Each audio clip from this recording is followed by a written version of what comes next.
हमें इस क्वेश्चन में गिवन है कोई एक लार्ज वेसल जिसकी हाइट कैपिटल एच, उसमें एक लिक्विड जिसकी डेंसिटी रो फिल्ड है कंप्लीटली। अगर उस वेसल के वर्टिकल फेस के अलाउंग क्लोज टू बेस एक स्मॉल होल जिसका रेडियस आर बनाया गया, जिसके थ्रू लिक्विड इजेक्ट आउट करेगी।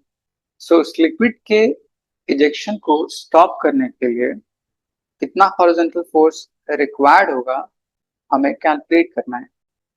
लेट्स से ये एक लार्ज वेसल, लार्ज टैंक कहने का मतलब area of tank capital A and area of hole small A. तो ये कैपिटल ए इस स्मॉल ए से बहुत बड़ा होगा।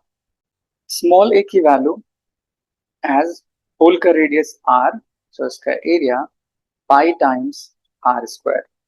इस स्मॉल होल से लिक्विड इजेक्ट आउट करेगी। उस लिक्विड इजेक्ट आउट करने की velocity is called velocity of efflux. सबसे पहले उसकी वैल्यू कैलकुलेट करते हैं। उसको कैलकुलेट करने के लेट्स से कोई भी पॉइंट इनसाइड पॉइंट 1 एंड कोई भी point outside point 2 along horizontal line. So using Bernoulli's principle for point 1 and point 2.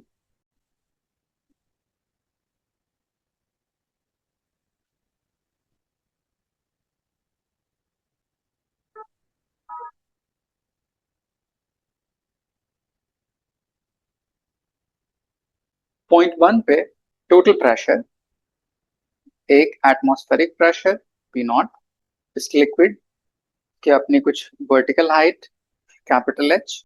So total pressure at point 1 P naught plus rho times g times h. Since area of tank बहुत large है, so velocity of falling down liquid बहुत small होगा, so उसकी value 0। Since point 1 and point 2 दोनों same horizontal level पर लाई कर रहा है, तो उसकी पोटेंशियल एनर्जी में कोई चेंज नहीं होगा। So this should equals to pressure at point 2 atmospheric P naught plus velocity of liquid half rho VE उसका square.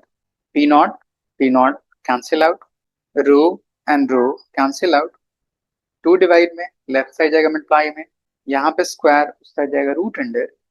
Therefore velocity of E flux becomes root under 2gh।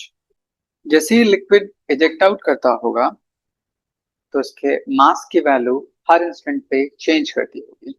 So we can use variable mass system for calculation of force.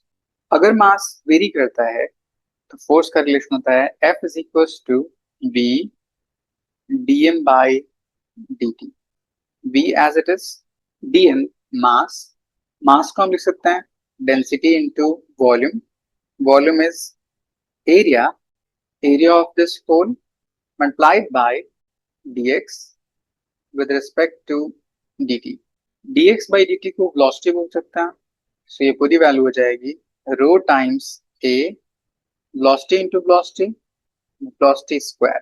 इस v की value ये term substitute कर लेते हैं। सो f की value आ जाएगी रो, a is area of cross section of hole pi times r square multiplied by v square। इस root उसको स्क्वायर करने पे रूट कैंसिल आउट, तो ये वैल्यू बच जाएगी 2gh। इसको सिंप्लीफाई करने पे 2 times rho times gh multiplied by pi times r square is equals to f। सो इस लिक्विड जो इजेक्ट आउट कर रहा है उसको स्टॉप करने के लिए इतना फोर्स रिक्वायर्ड होगा। So option 1 is correct.